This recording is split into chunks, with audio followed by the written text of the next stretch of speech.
wonderful and special and new. Sure, other folks think they know what it's all about. Millions of other folks.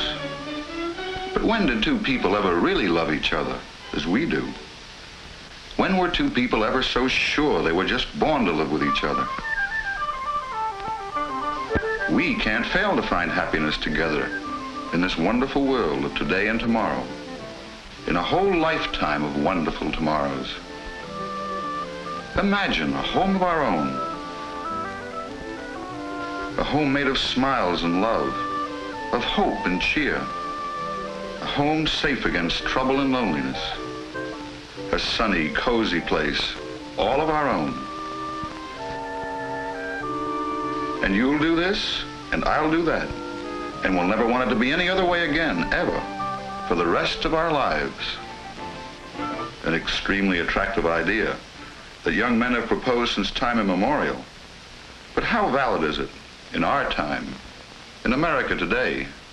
The dream of a home of your own, when you go looking for it, can turn into a nightmare. A social blight called slums, a health problem called overcrowding, an economic deadlock called housing. These can be love nests in a real world. This is what often shelters young family life in our time. It's not surprising if young people are given pause by the fears of our age, by the threat of war. War that twice in their parents' lifetime called young husbands away from their family life. It's an age of unrest and change, both individual and social. An age of confused personal values, of widespread domestic difficulties, culminating in a fabulous number of broken homes. Permanent relationship amid such impermanence. The young men and women ready for marriage today were born in a depression. Where can they find the courage and hope to take the responsibility of making what should be the most secure of all worlds a home in the atmosphere of competition and chaos that seems to be the world around us? It's not cowardice that makes them think twice about the problems of raising children in a world where the tight reins of dollars and cents must ever govern the individual's creative instincts, where ambition is confined to the chasm between inflation and deflation, where rising living costs seem always to outdistance lagging earning power. It's a tough world, this world the young people are supposed to inherit.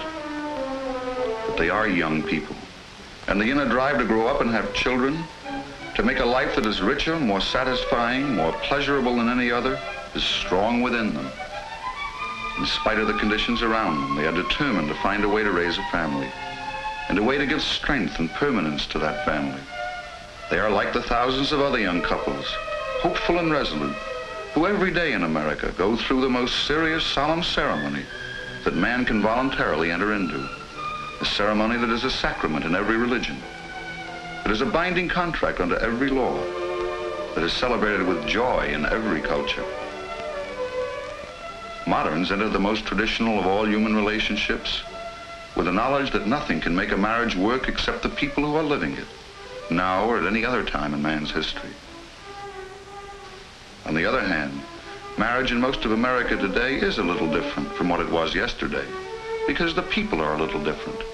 For instance, Phyllis Burns, housewife by choice. A year ago, she was Phyllis Hagen. She was staining slides in the pathology lab down at the hospital. At 23, she was earning her own living and living her own life. Her work was useful and interesting. And in her time, being a bachelor girl isn't the social disgrace it was when our parents called them spinsters. Phyllis didn't marry because she had to, or because it was a duty. She could take it or leave it. But it was the idea of children mostly that made Phyllis say yes. The idea of a life with no one of her own to love and care for seemed to her like only half a life, or less. She wanted a family, wanted marriage. Moderns like Phyllis think of marriage as a voluntary state for both men and women, a reasonable goal for adults, not an end in itself. She met Chad at the university in a math course. She got the better grades. Now he's an engineer and she's a housewife. He's helping to build a hospital in her town. a town he'd never heard of before they got to know each other. People aren't stopped by geography or class distinctions in selecting a marriage partner nowadays. Chad didn't choose Phil for money or connections or even because she seemed the most wonderful girl on earth. He'd known other girls that he liked, both socially and in his work. Sure, he was in love with Phyllis, but he wasn't looking for a miracle. He was looking for a wife. And he chose carefully, without help, as he does most things. He did it with a sense of being responsible for it, trying to know as many facts as possible, and then acting with faith in himself and in her. Freedom of choice. It's a modern privilege and a modern responsibility. Just as she believes that a child is a person and entitled to respect and consideration, Catherine Hartford, another wife in our town, believes a married woman is a person too. Catherine is modern, with modern ideas about education and marriage as well. To her, the husband is not the master, the wife a slave. She doesn't think of the children in her classes as inferior to her, and she doesn't think of herself as inferior in any way to Frank, who she married 4 years ago. Different, yes, as every man is from every woman, as every individual is from any other individual. But one isn't better than the other for those differences.